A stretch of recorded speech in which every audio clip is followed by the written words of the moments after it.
Yeah, my name's Ed Finkler. Hopefully you can kind of see the slides. This is a talk about mental health and developer community, but I'm really happy to be here at Pi, Ohio. The Python community in general has been really welcoming of me, and I really appreciate that. I've spoken a couple times at Pi, Tennessee. That's been really good. Spoken at some other stuff, and this is the first time at Pi, Ohio, and I'm really happy to be here. I think it's really cool. Thanks for having me. But you may ask who I am. Well, I'm a dad, I'm a husband, developer type. I have been for almost 20 years now. Occasionally a musician, big ultra nerd. I also have a mental illness, or diagnosed with a couple actually. Now, I'm not a professional in mental health issues. I'm not a doctor, I'm not a psychologist, I'm not a psychiatrist, or necessarily an expert in any kind of way. Let's just call this an interested amateur. I am certified in something called mental health first aid, which we'll talk about in a minute, or a few minutes, but I'm here to talk about kind of what it's like to have a mental illness from my perspective, and the perspective of being a developer in IT, being an open source kind of person, and also to talk about it in terms of how it affects us as a community, how it affects us both as sort of a culture within the general population, but also specific to tech. And what are some things about how that affects us, not only on individual levels, but on larger levels, and what we can do about that. So I'm going to do a little informal survey, and this will involve you raising your hands and otherwise interacting, so be prepared for that. I'm curious, a question for you. How many of you need glasses or contacts to see correctly, let's say? Okay, so almost everybody here. Some of you feel a little weird about that, maybe didn't shake that, maybe you're a bunch of youngins and think you're gonna live forever. You're not. You will die just like the rest of us. Now I'm curious, how many of you, please raise your hand again, I know you got flexed up there so you're feeling good about this, you feel good about the participation part. Are you afraid to tell people that you wear glasses or contacts? Anybody here doesn't like to talk about it, not comfortable? Anybody here? All right, okay, cool. Have you ever had anyone tell you when they notice maybe you're having trouble seeing something and they're saying, boy, that's tough, maybe I need to get my eyes checked, something like that, and they're saying, I don't know, man, are you trying hard enough? So nobody, raise your hand if that's happened to you. Okay, one person. I'm very sorry about your life, sir. We'll all pray for you. Have you tried squinting? Has anyone ever told you that? Have you tried squinting, trying to say, hey, you know what, I squint, I see better. That's what you should do. Has anyone ever told you that? We call that cure advocacy, if you've ever heard of that, but boy, people do that a lot, especially developers. Okay, so something else, diabetes. I have not yet diabetes, but my brother and my dad both developed type 2 diabetes, so I'm pretty much screwed. I'm curious, how many of you would feel comfortable talking about that, the topic of diabetes, in the workplace? Now, I'm not saying you go in, it's like, hey, in your stand-up, guys, I just want to talk for a few minutes about diabetes. Have you had your blood sugar checked? So, not like that, but if it comes up, I want you to raise your hand if you would feel okay with talking about it in your workplace. Raise your hand if you would feel comfortable talking about it, even if it's not your most favorite subject in the whole wide world. It's okay if it comes. Okay, so pretty much everybody. Okay. So, but diabetes is a serious thing. And people live with it for a long time. If it goes untreated, though, it can be fatal. Now, how about something else? I had cancer. I think most of us, unfortunately, touched by cancer in some way, one or another. My brother passed away just about a year ago from his third bout of throat cancer. And it's a serious thing, but we talk about, we hear about it a lot in the media. We have, celebrations of various kinds of fundraising efforts for cancer and awareness and things like that. I'm going to ask the same question. In your workplace, would you feel comfortable if it came up, again, maybe you don't lead with that, that might not be, hey, So, cool weekend. How about cancer? But maybe it's okay, it comes up. Would you feel comfortable talking about it? Like, okay, yeah, I can talk about this in your workplace. So you raise your hand if you would feel okay. I can see the hands going up less excitedly, understandably, not maybe the most favorite subject of all of us. Now, okay, but I'm going to ask you now this question. How many of you would feel comfortable talking with a friend or family member, let's start with a friend or family member, about mental health? So quite a few, that's good. You're very, very open families and friends, that's good, I'm glad to hear that. How about a colleague at work? That's not bad. It's not quite as good as Portland. Those hippies out there, boy, they got, oh, raising their hands. Yeah, I'll talk about it. How about your boss?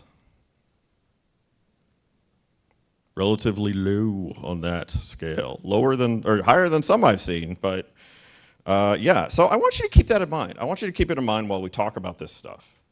Talk about these comparisons between how we sort of think about a lot of things that we categorize as physical health issues and things that we categorize as mental health issues. And how willing we are to discuss that and how that affects things. So I just kind of want you to think about that. I'm going to overshare dramatically for the next 10 minutes. I'm going to talk about the diagnoses that I have. I basically have two diagnoses, and it's not like I have, this is just the way my brain works, but it somehow qualifies for two different official categorizations that fit into the forms on my insurance that people then pay for. So it's, you know, because I'm diagnosed with these things, the treatments actually get paid for and stuff like that. But these are the two things that I have been diagnosed with, and I think they're fairly accurate in describing the kinds of things that I deal with. The first thing is generalized anxiety disorder, and that's something I was diagnosed with just several years ago. And it's an interesting thing. Anxiety disorders are actually one of the most common category of mental health issues. I think the best way to describe it is that I have fight or flight reactions when it's not appropriate to have those. Now, an appropriate time would be, a lion is going to eat me. If I see a lion and it is like, hi, there's not like a big thick pane of glass and like a giant wall and I'm at the zoo, I can handle it, I'm okay, feel safe about that. But if there's not one of those, start getting a little nervous when I see the lion. And then it starts coming towards me and I'm kind of like, okay, something's gonna have to go down here. And, you know, either I need to give this lion a roundhouse kick or I need to run as fast as possible. So when it's not appropriate would be sometime like, I'm standing outside of a bar where I'm gonna meet friends of mine, never been to this bar before. I'm by myself, supposed to meet some friends in there. And I get so nervous and so uncomfortable that I just go back to my car and leave and drive home. And it's not appropriate to have this reaction. I have this, again, this extreme reaction, that I get afraid to take the bus or the kinds of public transportation because I don't understand like the payment system and how I'm supposed to sit and stuff like that. I get really freaked out about that kind of stuff. So particularly for me, if I don't understand sort of like the rules of things or what the etiquette are or stuff like that, I get very, very uncomfortable. And that leads to times where it's not just like I'm a little nervous, it feels a little out of place. No, I feel like I want to hide away and I can't handle it. So when I talk about having it's not necessarily that the reaction of itself is good or bad. But what it is that I'm having it at times where it's incredibly not helpful in our society and our culture. So that's the kind of stuff I deal with, and I deal with that stuff like every single day. Particularly when I travel, I get kind of nervous, and I just kind of get uncomfortable when I'm sitting in a place where I've never been to Columbus, Ohio before, never stayed in this place before, don't really know my way around. And I'll just kind of be standing there, nothing weird's happening, and I just get like, this doesn't seem right. And I just kind of start getting nervous. And I'm not even really sure why. It's just that I'm unfamiliar with everything, and I start feeling like maybe something bad's gonna happen. And it's very vague. It's not like, oh, this is the bad thing that's gonna happen. No, it's just like a general unease. right? That kind of leaves behind, like it kind of goes underneath everything. Now, I also have something ADHD, and you know, there's lots of degrees of this stuff, and like whether you qualify for the ADHD is another thing. I mean, it's just how your brain ends up working. Now, there's actually a couple sort of like variants of diagnoses of ADHD, and the one that I have, there's a few things that kind of go into it. Some things that you'll be like, oh yeah, obviously that's what goes into it, and some of the things you might not realize that can be part of it. I have a lot of trouble focusing often, particularly when it's something I'm not interested in. My mind, I've learned to kind of how to control this better, and I take medication for it, but I have issues with like staying focused on tasks. I avoid less appealing kinds of things really actively. And when I say avoid, I don't mean like, I don't really feel like doing that, but I'll kind of get around to it in a little bit. I mean like, when it's really bad, it can be like, I will avoid it to the point where it is destructive and somehow harmful to my life. Of that kind of avoidance, right? Now, some of the stuff that maybe people don't sort of think about is in terms of this, I have a really low frustration threshold, and I've had that since I was a kid. Like since I remember being like in grade school and having problems with this, where I would get incredibly frustrated and my emotions would be really intense very, very fast. And it's been that way my entire life, and I've always been like that. And that can be a real struggle when you feel like you have reactions that are much more extreme internally. Like the emotions that come up are much more extreme than it seems like other people have. And oftentimes other people have trouble understanding why you feel the way you do, and you have trouble understanding why you feel the way that you do. And then another thing I'm really, really super good at is constructing bad outcomes and hyper-focusing on them. So I'm extremely good at, well, this is a plus and a minus, and I'll get to that in a minute. But I'm really good at pattern matching and like making quick connections between things. And so a common thing that'll happen for me, and this ties back into with anxiety disorder too, the stuff that I deal with, is that if I get a note from my, say, boss, says, hey, I need to talk with you something Monday morning. It might make a few people a little bit like, oh boy, I wonder what that is. Oof. I'll be like, I'm going to lose my job, going to lose my house, we're going to be homeless, my life is going to be destroyed. And I will then live like that is for the next 2 days until I can actually have a discussion with him, and or he or she, and it was just like, oh, nah, yeah, I just wanted to make sure that we did this. We did this, right? Yep. Okay, we're good. But I just lived the last 2 days as if my job was over. I was going to have to, you know, I actually started like, well, better polish up the resume, you know. I got to start taking money out of the retirement account. But I've done that. Not the retirement account part, but I've gotten started thinking about it. But I've certainly gotten into those places, and my emotions start like churning, and it feeds this it's like this feedback loop that starts kicking in. Freaked out about stuff, emotions get really intense, start making all these connections of what could go wrong, anxiety, emotion, so I trigger myself internally really, really badly. Now I take medication for a lot of these things. Every day I have to take pills. I take four different things a day. I have quite a cocktail that you work up after doing this for 20 years. So since I was 13, I've been taking medication. So that will be 27 years, almost 28 tomorrow.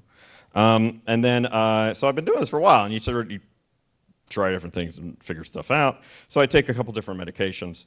I also, I see a therapist about every 2 weeks, and I talk about what's been going on, the things that I do, like how do I do them, have I reacted to different situations, what were the things that went down, and try to break that down. Talk about the how and why I do the things that I do and the kind of reactions that I have to things. And if they're unproductive and not helpful or things like that, try to come up with strategies to address those things. So for me, that's actually super helpful. And it's just as helpful as having the medication.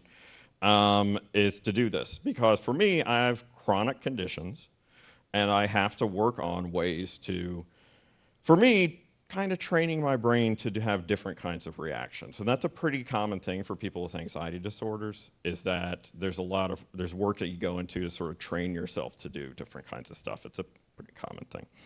Now, one thing to keep in mind, this impacts my work every day, every single day. The work I do as a developer, the work I do, you know, coming out and doing stuff like this, or any kinds of stuff, every single day, this affects me.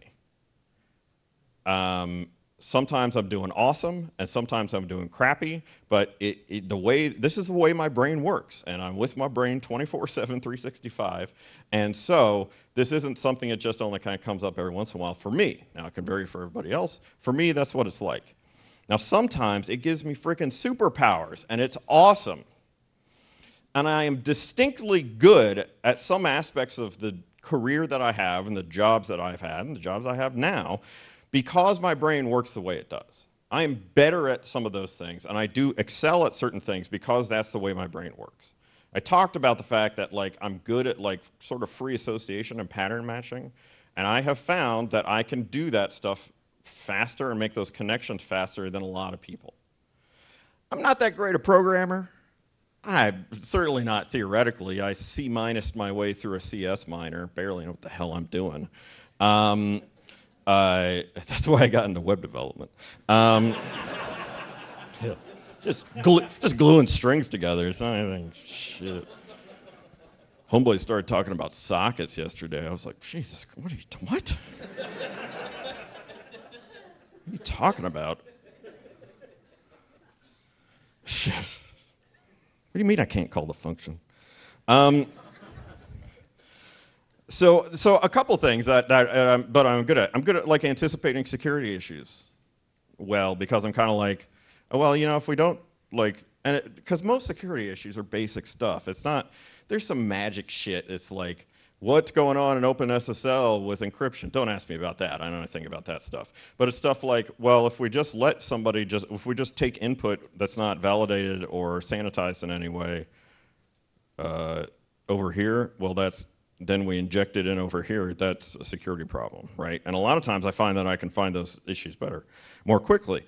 I tend to be good at thinking about how things impact users a lot, and I tend to be good at kind of empathizing with how users work in their situation. I mean, one of the things that I found, part of this is probably the way that I've grown up and being a little bit, feeling like with a little bit different than a lot of other people, and thinking about that as I tend to do kind of a good job. I've had to practice empathy and think about why people do the things that they do. So I think about users a lot. I think about that.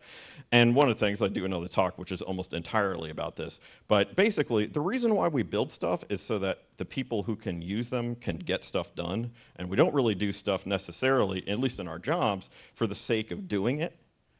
So the end game usually for our jobs is to create something that empowers people to do stuff. And it is very useful when you have that ability to anticipate those kinds of things that they might need, empathize with them.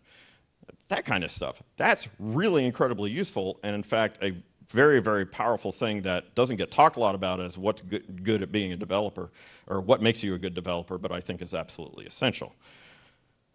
So yeah, sometimes this stuff gives me superpowers, and sometimes it absolutely ruins me. Absolutely ruins me. I was freaking out sitting over there because they were trying to figure out what was going on with the microphones, and I was kind of shitting my pants. And I'm sorry for swearing, because I swear all the time, and I hope that this is an adult conference and we can all deal with that. But I was really nervous. I was incredibly nervous, because I'm like, okay, I want to be in control of things and understand what's going on, and I don't feel like I'm in control of what's going on. And I start feeling shaky, and I'm having to breathe and calm myself down and stuff like that. And everybody else is kind of like, I don't know, it's not a big deal. But that's the reaction that I have, right? And I just kind of have to work with that. And that's an example of something that, it's not like anybody was trying to screw with me. That's just the way it is. That's just the way it is. And I have to deal with that every single day. And sometimes it really, really, really, really crushingly affects me. And I don't have what I guess I would call chronic depression, but I have incidental depression. And The times where it's been the worst have been those times, particularly as I was growing up in middle school, in high school, and well past that, really, into being an adult, into my 30s.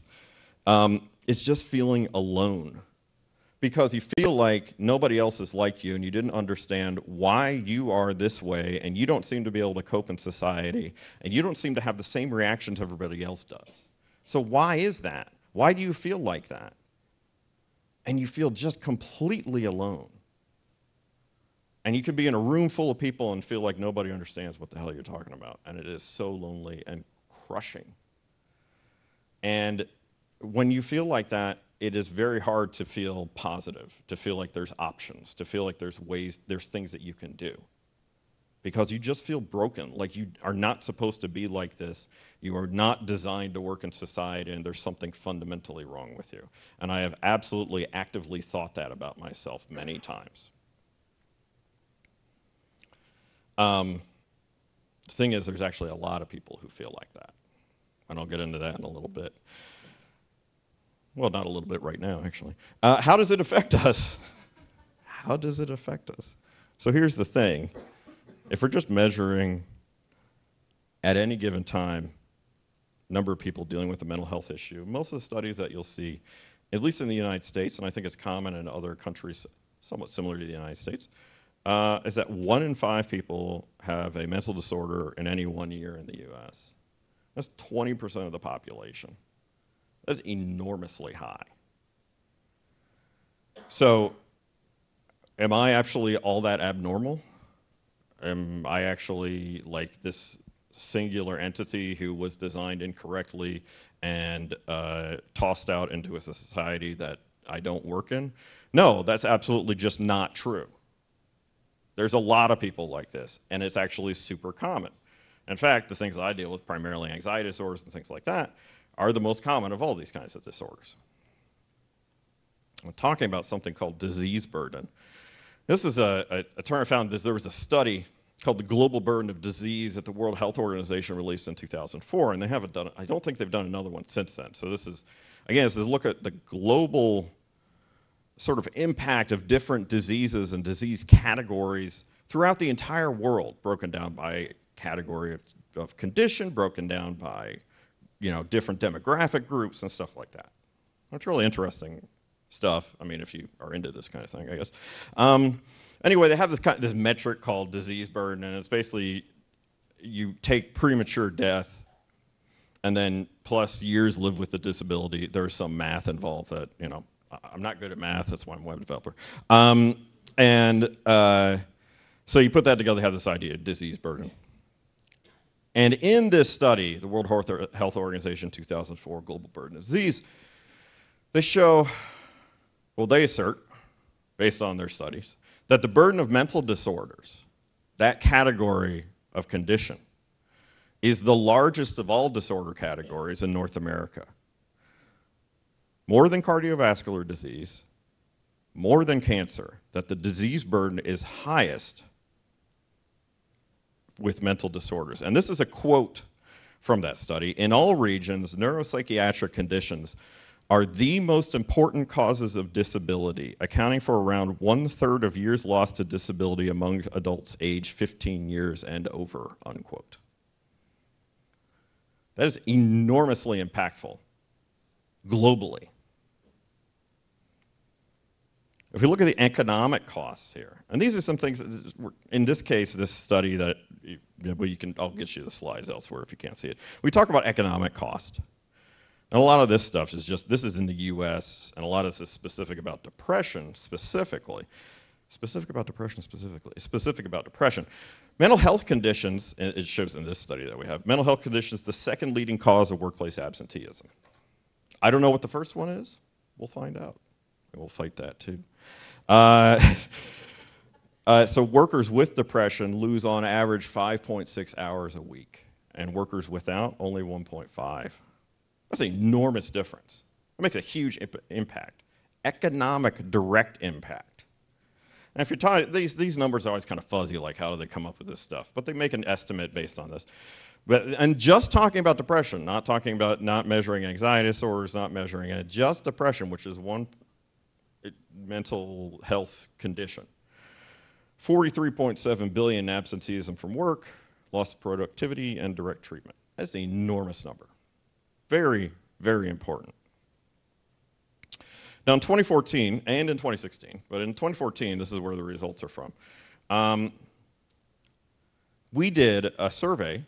This was an opt-in survey, so keep that in mind with some of these numbers. That this doesn't give us an idea of like how many people. We didn't like measure 5,000 randomly chosen developers from the IT industry. We said, here's a survey, fill it out, please, if you'd like. So there's some self-selection in there. But we did this mental health and tech survey, and we did one in 2016 too, which I'll talk about in a minute, but this stuff is from 2014. Now the numbers I've got here are just US non-self-employed. And the reason why is because there's differences between medical care in the US versus many other countries and how one obtains medical care. And then secondly, things can be different if you're self-employed versus non-self-employed in terms of questions like how do you feel about talking in your workplace about this kind of stuff and things like that. Is it possible for you to take days off work if you have a mental health condition? Is that, things of that nature. But we had over 1,100 respondents for this. A pretty big number. So I'll show you the results from just a couple different questions here. The first one was, do you think that discussing a health issue with your employer would have negative consequences? And we asked about physical conditions, and we asked about mental conditions, talking about health issues and both of those. So with physical health, over 3/4 said no, there would be no negative impact with that. Maybe was about 20%. Yes was only 4%, a very small number, very small number. And if we compare that to mental health issues and whether we feel it, again, this is the perception of people that they think there'd be negative consequences. Yes goes up to about 25%. A quarter of people are convinced there would be a problem. 1/3 feel that's maybe. So yes or maybe, we're talking about 2/3 of those respondents. And no is only about 1/3. That's a dramatic difference in terms of perceived negative consequences for speaking about it openly. This question comes up for me a lot. Anecdotally, I've had a lot of people come up to me and ask me, how do you deal with this in an interview? Would you bring up a health issue with a potential employer in an interview? And I want to keep before I show this, keep in mind that the Americans with Disability Act makes it illegal to not hire somebody or let somebody go or otherwise treat somebody differently for the purposes of employment based on either physical or mental disability, as long as what they call, and they're fuzzy about this, reasonable accommodations can be made. So if they can do the job and you can make reasonable accommodations, which they're intentionally vague about, it is illegal for you to use this as a reason for not hiring somebody, or for letting somebody go, or for treating them, punishing them at work, or things like that. Keep that in mind. Also keep in mind that it's very difficult to prove that, and a lot of times people use words like, oh, they weren't a culture fit, and stuff like that. Okay, so we talk about that. Would you bring up in an interview a physical health issue? Now, no is 44%. Understandably, probably don't want to necessarily bring it up, particularly if it's not relevant. Maybe is 44%, yes is 12%. Probably a lot of people aren't like, I don't want to do something that would make somebody less likely to hire me, so they not super excited to bring it up, and like, why would I? If my knee hurts sometimes, that's not really relevant, what I have. And we compare that to mental health issues and how people perceive that. The no here is striking and tells you, I think, more than anything, the level of fear that people have about discussing this. Because this is a case where they feel almost certainly that it is unlikely or will jeopardize their ability to get a job if they talk about mental health issues, despite the fact that, as much as any other job, things that deal with the way that you think and how you react to stuff, things like that, being a programmer or developer, it's going to have a significant impact on it. Maybe that's why. Maybe that's why. Only 2% of people said yes. Again, orders of magnitude difference between physical and mental health. Now, one other slide that I'll show you here. Does your employer provide resources to learn more about mental health issues and how to seek help? Consider the economic costs we have. Consider what the World Health Organization says about mental health issues and the disease burden that it causes. It would seem to be in the best interests of employers to provide these kind of resources so that people can get help. We are in an industry where we're kind of lucky that generally pay is pretty good. Generally, we have a lot of options available to us economically in this country that make it easier for us to obtain health care than for many other people. So does your employer provide resources to learn more about mental health issues and seek help? Almost 40% say no, they do not. Only a quarter said yes, and 37% said don't know. So really 3/4 said no or I don't know, which is probably as good as a no if the employer or the employee doesn't know anything about it. Only 1/4 of people said yes. And the fact of the matter is that sick workers don't work. It doesn't matter what's wrong with them. It doesn't matter what's going on. They're not going to do a good job if they don't feel good. They're either not going to work at all or they're going to be much less productive. The problem is that change is really hard. We're scared and we don't know what to do. People might be afraid of endangering their workplace discussing these kinds of things. Oftentimes, HR or legal or stuff like that gives them sort of horror stories about these kinds of things. So we're afraid of endangering the workplace by even bringing it up. They're afraid of losing our jobs if we bring it up, because now maybe we give people a reason to let us go illegally, but still hard to prove. Now, some of the things we do at the organization that I started, open sourcing mental illness, and we can help in a lot of these ways. We've produced a lot of really good resources for this stuff, and we'll talk about some of them. But I want to give you 4 things that you can do right now, without even doing any kind of reading, without doing any kind of effort. You can just sit there and listen to me, and these are some things that you can do. The first thing that you have to do is make a commitment to change. And that sounds very vague. It's like, oh yeah, I'll change, that's great. What I mean by that is change the way that you're willing to discuss and perceive mental health issues. Whether you're somebody who deals with it, or whether you're somebody who doesn't, but almost certainly has people around you who are dealing with it and are afraid to talk about it. You have to be willing and committed to changing that perception. The perception you put out and the perception you take in. By doing so, you can change that world around you. People are always talking about in tech, I want to do something disruptive and change the world. Well, something actually really fucking disruptive would be to change this. Would be to empower people to not be afraid. You can have an enormous impact on your social group if you just express empathy and willingness to be open about these issues. And your social group also includes your workplace, probably the social group you spend the most time with, for better or for worse. They are probably the people you see the most. Second thing you can do, we have 3 different handbooks that we created in the last year at OSMI. These handbooks deal with, there's 2 handbooks dealing specifically with ADA issues, the Americans with Disability Act. One for employers and one for employees. How you apply those to mental health issues in the workplace. There's nothing like this available, particularly for free and Creative Commons licensed. And we created that stuff with a psychologist and an organizational psychologist who volunteered to help us out. And the second thing we have is a guide to mental health in the workplace and the kinds of changes that you can make to create a supportive environment. Again, there's nothing like that else available here. Nobody else is doing this work.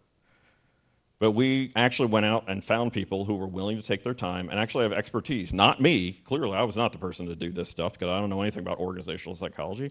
I don't even really know what it is. But thankfully, my friend Joanna does. So she helped out a lot with that. So those handbooks are freely available, and we're working on turning them into ebooks and also printed books this year, but you can go and get them right now. This third thing I'd tell you to do is to take a mental health first aid course. This is usually a day-long course. The one that I did locally was taught at the local Mental Health America chapter that is in Lafayette, Indiana. It cost me $50 and 8 hours of my time. What this course does is it does not tell you how to diagnose people and how to treat people and things like that, because that is not your job, and it is not something you should be doing unless you actually have years of training in this. What it does help you do is to identify somebody who's potentially in a crisis. And even if they're not, listen to them empathetically. I pointed at my temple. Listen to them empathetically, and then encourage them to seek help. A lot of times as developers, we like to solve people's problems for them. That is not what you should be doing, because you are in no way, is anybody here qualified? I don't want to tell you you're not. We have one person who's qualified. If anybody has a problem, please talk with her. All right. Awesome, you've had mental health first aid training, so that's awesome. How did you like it? She loved it. America, she loved it. And she'll take it again. I got a little certificate. I got lunch. Did you get lunch? Nice. Nice. Great, you get lunch. So, it is better than here. Cheapskates. Yeah, open source don't pay the bills, does it? Anyway, shit. I paid $50. Like in New York City, you can basically take it for free, and they're getting it, so they're like trying to have everybody who basically everybody who works. I'm making this stuff up. I think it has to do with, I think it might be police officers and firemen. They're trying to make it available to like everybody who works, who like interacts with the public. Again, the key things, they teach you how to listen empathetically. That is an incredibly important skill. That is an important skill in life. That is an important skill as a developer. That is an important skill that can help you be somebody who changes other people's lives around you. By being willing to shut up. I talk a lot. I have to tell myself to shut up. And just listen. And not tell people what to do, but just frickin' listen to them. Listen to what it's like for them. And not try to solve it. Maybe say, man, that sounds really hard. Is there something I can do to help? Stuff like that. There's more details in it. Don't listen to me. I'm not a trainer, but it's really, really good. You go to mentalhealthfirstaid.org. That's for the U.S. stuff. Is anybody here not in the U.S.? No, not in the U.S. You're in the U.S. right now. Yes, it started in Australia, and yes, woo! But it's in 22 different countries. So yeah, okay. The fourth thing: tell people you took this course. Tell people you're looking into this course. Tell people. Talk openly about mental health. It doesn't mean that you have to be like me and overshare your stuff. Okay, you do not have to be that.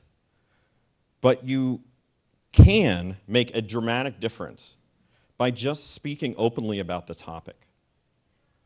Post it on Facebook or Twitter or whatever. Take a selfie when you're at your class. Ding. Say, hey, I'm going to give $50 to Mental Health America or one of the numerous other organizations, which I can't think of right now.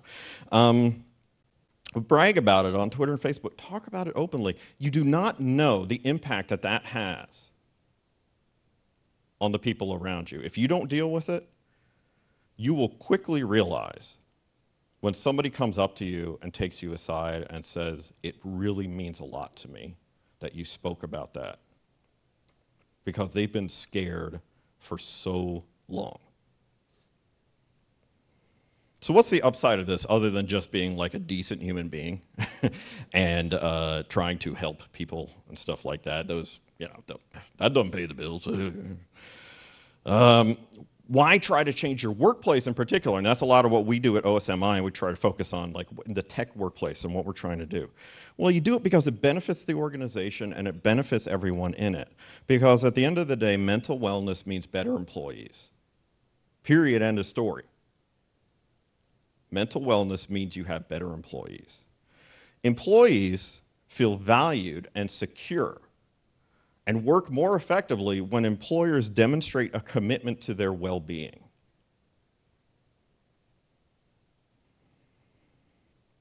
You have an opportunity as an organization. How many of you are a team leader, CTO, CEO, anything like that, founder? Okay, a number of you. You have opportunities to demonstrate your values, the values of an organization, when you talk openly about this stuff. And a lot of folks talk about the importance, and I believe strongly in the importance of diversity, of people with different backgrounds and different ideas and different experiences in the workplace and being in positions where they can be influential. Embracing diversity includes people who live with mental illnesses. And becoming more inclusive, businesses can both thrive and set a standard for others. Even a conference like this is setting a standard for other conferences and the tech community at large that this is something that we can talk about openly and that we can be okay with and that we shouldn't be ashamed of. People will want to work with you as an organization. More people want to work someplace that respects them fully, that don't view them just as a resource, that don't view them just as a, can you execute this for me? If not, I don't really care. Could you try harder and work 70 hours a week, please? Thank you. That is not something that people are excited about doing. They want to work someplace that respects them fully as the person that they are, not just as the set of skills that benefit them. They want to work for an organization that does not ignore their well-being. And if you as an organization are not talking about mental health issues, you are ignoring their well-being. I think an important thing, and I don't think I have a slide for this, is if you're not openly, actively talking about mental health issues, if you're not actively talking about it and asserting that it's okay to discuss and asserting that it's okay to seek help and presenting options that are available for people to seek help, in the absence of that active work, the default state that people have is to be afraid. So it is not okay and it is not enough to just put it in your handbook that you hand to somebody when they start employment and then they stick in a drawer and never look at it again. You have to be constantly, actively asserting this because in the absence of that information, the default is fear. So it's not something you just, well, they could have looked it up. When people are afraid, they're afraid, and you have to keep reminding them that it's not. Until we can get to the point where the default is not fear, and we're not there yet. Okay, so we have to raise money to get me to go fly around and drive places and things like that. So in 2015, we did a fundraiser, and we had a goal, and that goal was $5,000. And that would have been enough in 2015 to allow me to go to 2 or 3 conferences. It varies from place to place because, you know, some places like San Francisco, the hotels are $300, and then here it's much cheaper, and that's very nice. But you know, flights and hotels and stuff, that stuff adds up a lot. Going to a conference might be $1,500 for me, and I'm just flying domestic, right? So we had a goal of $5,000, and the time to goal in 2015, we reached that in 2 hours, which was really amazing, really amazing. So that was 2015. Thank you. And then the total that we raised was $13,600 over the course of that period. And that was really amazing. We did 45 days because I was like, oh God, I don't even know if we're gonna make it. And so I made it 45 days to the default 30. And that was really awesome. We got a lot of extra money, and we used that money to develop that documentation. I talked about those handbooks that we talked about. It was key having that money to start bringing people together and bringing in folks who were doing really awesome stuff and were willing to help me out and do this stuff. And this is, really, this is just me asking, like posting on Twitter and saying, would you please give me some money? That's all I'm doing. And even with that, people feel that this is important. Excuse me, feel this is very important. And it's humbling and kind of scary that people would just send you that. We're still not a nonprofit legal organization yet. It's really just kind of me taking your money and then you hoping that I do good stuff with it. So, on that note, in 2016, I did this again. And then the goal, and I was like, hey, that worked out well. I said $10,000. This will allow me to do more stuff. It'll allow me to do certain things. And we did this stuff last year, and that was awesome. But I want to try to hit more. I set a precedent for being able to hit more, go to more conferences, hit more stuff, things like that. Now in this case, I did 30 days. So I shortened it up to 30 days. And our time to goal of $10,000 was 72 hours. Now, it wasn't quite the extreme hockey puck kind of growth, but that's still really awesome and maybe more reasonable. And it was still 72 hours to get 10,000. That's crazy. And then the total raise that we had was $21,400, which is really, really cool. And this is what we're going to do with that, with this extra money we've got, things like that. First, a key thing that we're going to do is we're going to form a legal nonprofit. Like an actual legal entity, not an illegal nonprofit. It's a real legal entity, because right now it's just under my sole proprietorship. So one of the things that you get is that it's difficult to, especially get organizations to donate if they're not getting a tax deduction on it. So, and I would like that to be the case, that people get tax deductions on this stuff. So that is really the primary reason for forming a 501c3. We're also going to create these ebooks based of our handbooks that you can pay, but we're going to give it so you can do a $0 thing. But if you want to give money, you can. And then we're also going to do printed handbooks too, based on that. A cool thing we did was releasing the API of survey data. That's a key thing we have, and I'll show you that in a little bit. We took all of our data from 2016, which we had over 1,300 people respond to, and learned some good lessons about like what kinds of questions to ask and things like that. We stuck that all in a graph database because I work at a graph database company, and so why not? And so it's all in a graph, and then I was able to pay some money for somebody to help me build an API, a hypermedia API based on that, because hypermedia sounds cool. We want to do a video presentation series that we start that will allow people to see talks that are maybe at conferences like this, but they couldn't attend the conference, and it lets them see some of this cool stuff. We want to do a video workshop, which will be a thing that costs a lot of money, and I'm a little freaked out about, but I really hope we can do that. And we've gotten more speakers. Like, I don't know, is there any, Rethink is a sponsor here, right? Yeah, okay. Well, Rethink, one of the people who works at Rethink, Christina Keelan, has actually gave a talk in New York City at some kind of crazy UN thing, I don't know, but she basically gave the talk that I kind of give. She gave it there, which is really awesome. So we have more speakers, more folks who are doing, Rethink has been super cool about, helping out and retweeting stuff and things like that. So that's really neat.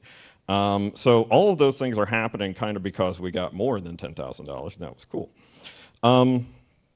This is a list of, from 2015 and 2016, all the different people who didn't say, please don't share my name.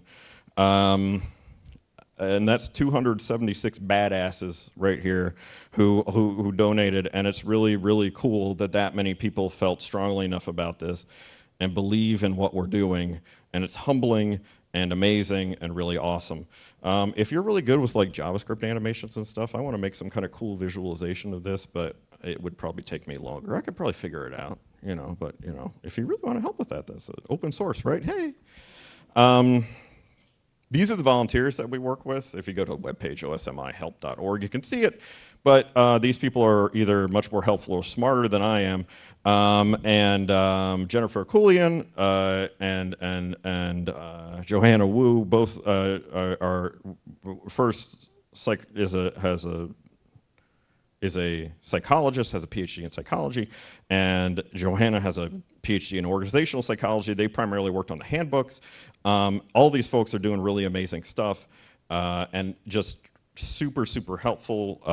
Joe Ferguson, who some of your Pi Tennessee folks might know, he's in Memphis, but has come up for Pi Tennessee stuff. Joe has been amazingly helpful with planning out a bunch of this stuff because he's done a lot of organizational stuff and just like, how do you pull off like video conference series online? I don't know, he does. That mental health and tech survey, we have this graph that's in a graph database in Neo4j. We took the data, put it in Neo4j, and then we have a hypermedia API on that. We actually just got to the point where it's like, we should open source this, and it's sort of something you can use. And you can contribute to this. You go to GitHub, you check it out, you know, hey, that's fancy. So joke's on you, it's in PHP, so you're screwed. Yeah, so the API is in PHP. You can do graph stuff with whoever you want.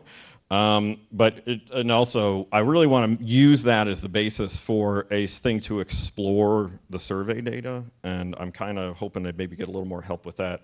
Well, the folks that we have currently who are sort of volunteering, we don't have as much time as we'd like. And it says here, no, we need your help, and I guess I was kind of getting into that, but the biggest thing that you can really do is just talk about this stuff. And if you want to talk about OSMI and use that as your excuse to share these kinds of things, talk about it. Share that. If you talk or email people or tweet about it or post on Facebook or whatever, I don't know, where Stack Overflow? Can you just post things up there? Probably not. That would be knocked down. I don't know where people post things anymore. Reddit? I don't go there. That's a cesspool. But yeah, won't get off my soapbox about Reddit. But there's videos and slides and resources. Videos of most of my talks are available. Slides of all my talks are available, and a big list of resources, things that we've created and things that are available through, external to us, are available at osmihelp.org. If you want to take the survey, and I really encourage you, even if you do not deal with a mental health issue, it is a lot about perception of it within the industry. And so it's incredibly helpful to get information from people who aren't dealing with mental health issues, but still, I want to hear what your perception is and how your workplace interacts with that stuff. If you take that survey, you can go to that JMP link right there. And then if you really want to, you can donate, which I'm certainly not going to turn down. And that's osmihelp.org/donate. Right now, that just forwards to the ongoing Indiegogo campaign, where you can put it in like a mode that just says, oh, take all your stuff. And you can get T-shirts that way by giving certain amounts, or hoodies that were getting produced, and stickers. Of course, I was smart and didn't bring any stickers, which was pretty awesome on my part. But if you want to get stickers, totally can. You can get them that way. If you run like a user group and you want to have stickers, you want to do some talking about this kind of stuff, just hit me up, and I'm happy to share that kind of stuff with you. That's really kind of the ways, different kind of ways that you can help, and I just want to say thank you. Thank you for listening. Thank you for being here. Thanks for talking with me about this stuff. And I'll take a few questions here if we've got a couple minutes. So thanks very much.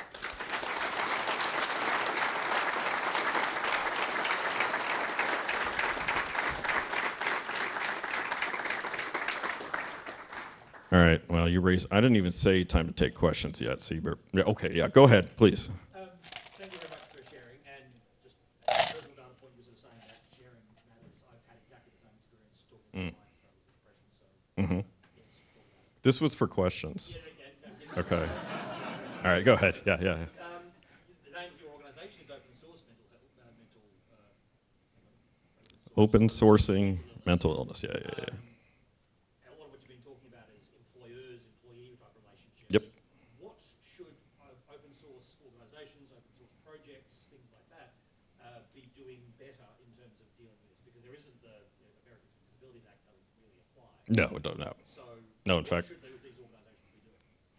So the question is, what should open source organizations, projects, things like that, what can they be doing to be supportive of mental health issues, supportive of people dealing with mental health issues and things like that? I think a lot of the same kinds of things, and it may not be something that you bring up on a daily basis, and it may not be something that's like you don't necessarily have a wellness program for your open source project, but a couple things might be, I would still take a look particularly at the handbook that we talk about workplace stuff. And it talks a lot about things like actively discouraging burnout, how to like talk to people in situations where maybe it seems like they're having problems, things like that. One key thing is people often do open source projects, and all this is off the top of my head, so I'm probably forgetting something that's helpful. One thing is that a lot of people do open source projects or do this kind of work. If it's not part of their actual work, they end up doing it in their downtime. They do it, and they might be up late and doing this kind of stuff. There's a really good talk by the dude who created Requests, and he was on our podcast. Yeah. Say it again? Yeah, Kenneth Wrights. He wrote a blog post. I think he gave a talk about it, maybe. But he was on, we had him on our podcast called Development Hell that I do with a guy named Chris Harchis. And he talked about how he's a prolific open source contributor. And that has dramatically helped him in his career. And one of the things is after going through a real serious mental health incident that he had, was that he realized that what was driving that was actually hypomania, which is sort of what's the way to put that? It's a state that was, I'm going to get this wrong, so I'm not even going to say it. But anyway, essentially, what was a diagnosable mental health condition was also the thing that drove him to be working like all the time. Now, in some ways that's good, in some ways that's bad. But what's often the case is that I think you see a lot of folks who are doing this kind of work, they do this kind of work in their off hours. They're not particularly balanced. They can also get themselves very stressed. They may not be getting enough sleep. They may not be eating correctly. There's a lot of things you can kind of do to sort of mitigate the potential issues. And none of these are silver bullets. It's not like, well, if I start eating more celery, it's going to solve everything. No. If anybody tells you, there's more than one way to solve this, and everybody has different issues and ways to solve those issues. But I really think that trying to, one, listen empathetically and be understanding of people who are dealing with stuff. And that includes how we interact with each other. A lot of times open source projects can get really kind of aggressive or harsh. And the fact is that sometimes people say like, well, you just kind of have to learn to deal with it. I didn't do anything wrong. Maybe in some sense you didn't necessarily do anything wrong, but you have to keep in mind that not everybody necessarily takes things the same way that you do.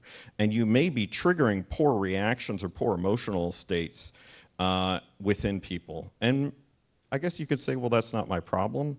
But I kind of feel like you do have some responsibility to, if you have control over the way that you impact people, to modify your language and your behavior without necessarily not saying the thing. You don't say like, I feel like you should say things in the least aggressive way possible by still getting your point across. And it is frequently the case that I see people doing it in a default, relatively aggressive way. I think that's kind of shitty. And I think that drives a lot of people silently away from communities like this. I think that's one thing. I think the other thing is promoting and saying that there needs to be healthy balances and boundaries. I'd say about work, it's not your time. If you're working, if you're working 45, 50, 60 hours a week, then something's wrong. I think I'd say if you find yourself doing other kinds of work and you have to be realistic about it, how it impacts you, and you have to be healthy about stuff and have some balance in it. So I think being careful about that stuff and like asking people to say, hey, take a break. Maybe you don't need to be up at midnight answering questions. You can just like, no, chill, we're cool, take yourself, and like promote that kind of healthy stuff that helps both with physical and mental health issues. So I think that's something that a lot of projects can do well, a lot of open source organizations can do well. Maybe time for one or two other questions? Okay, you had your hand up first, so please. From the statistics that you showed, were those specific to the IT industry? No, here's a good point. There is almost no research done in the IT industry.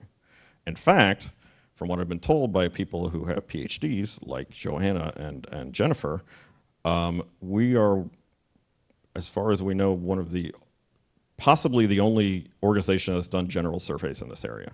And we're one of the only folks who are doing research in this. Now, would I say it's academic quality? No, because I wrote the questions.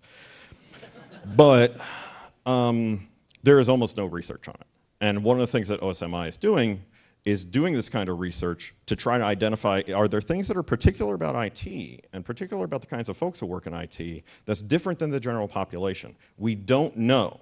There's sort of anecdotally, we kind of think maybe there's certain things that people have more of a predilection to, but we don't actually know that, and we're trying to figure that out. But that takes money, and that takes time, and to figure that stuff out. So no, none of the research stuff I presented with IT, except for the mental health and tech survey, but that was an opt-in where I said, hey, please, if you work in this, you're a developer type, please do that. So that would be, that, again, that's one of the, but that's, there's almost no research done academically. Okay, but I was really wondering if there's a schism between mental labor versus physical labor as far as who can discuss what type of. I think it's a good question. I don't know, in terms of, you were saying, in terms of who can discuss those kinds of things, So I feel like in a physical labor, you have a much harder time saying, like, I have a bad. yeah, possibly. You were saying with physical labor, you might be more like, I'd be more afraid to say about a physical condition. Yeah, I don't know. I just don't know, and I can't necessarily say that. Anecdotally, I think there's also a lot more protection and understanding of physical labor issues. So, like, it's common for, if you get hurt, there's like, you go on work disability or things like that. And that's not, like, people don't look like, well, what's wrong with that person? Why aren't they just trying harder? You know, so I think that's another side of it. But that is very speculative on my part, so I wouldn't want to, I really can't say. Do you have a question? Yeah. So if you know somebody who you're either close to or Mm-hmm. Yep. Yep. The denial mode, what are, is there anything that you can do to kind of help them? Yeah. So your question was, if you know somebody who it seems like maybe they could use help from a mental health perspective, what are things that you can do to encourage that, encourage them to seek help? I guess the first thing I'd say is fundamentally you need to understand that you cannot make people do anything. And sometimes that, the worst case scenario is that sometimes that leads to a lot of frustration and disappointment, and there's just nothing you can do. I think commonly that is not the case. I think that if you listen to people and you listen empathetically, you ask how you can help, you make yourself aware of local resources that are available to people, and then say, encourage them to seek those out, and even say, I would be willing to help get you in contact, or maybe help make an appointment, or maybe help you drive someplace. All of those things can help a lot. I would say the best thing you could do is the mental health first aid course is designed to exactly tell you how to deal with those kinds of things. So realistically, I'd say the best option for everybody is to take that course, because they can explain it way better than I can in the next 10 seconds. But it's the steps that you do in there are really what matters. Don't try to solve the problem for them. Listen to what's going on with them. And encourage them to seek help. And when you encourage them, it's like you have to inform yourself of what those processes are. And if you need help with that kind of thing, call up like the local chapter of Mental Health America, for example, or another group that is there specifically to help people with these kinds of things. And they are absolutely going to say, well, here's some things that you can do. This is what we'd kind of say. It sounds like, you know, this person is maybe going this thing. Well, this is probably what I kind of recommend. It helps a lot. It's just informing yourself and knowing what those resources are and calling upon those resources. One thing is there's not like a Yelp for mental health resources. There is. Oh, there is. Psychology Today. So Psychology Today. There is a good, Psychology Today I think does have a good listing for that. What I'd say is that it's not quite the thing. Is like, I like the best Korean barbecue place in the place I am right now. So what you find, unfortunately, is that a lot of times there will be good resources available for listings, particularly for like providers, but a lot of times it won't necessarily list like, There's a support group that meets in the just gymnasium at this community center that's 10 blocks away from where you live, but they don't have really any internet presence or awareness, and that's the kind of stuff that can be hard to identify. But if you talk to people who do work locally in mental health, they will probably be aware of those things. And they're kind of boots on the ground kind of folk are often really helpful for that. So remind me, if we don't link to that Psychology Today thing on our website, we should, so please tell me to. But it can be difficult to find that kind of stuff sometimes, so it's important that you go out and try to find that. And a good place is start with NAMI or Mental Health America, find a local chapter, and then just call them up and ask them. And say, hey, how can I find resources? They might list them on their website too. So I think that's probably all the time I've got right now. Thanks again for listening. I really appreciate you taking the time. Thank you very much.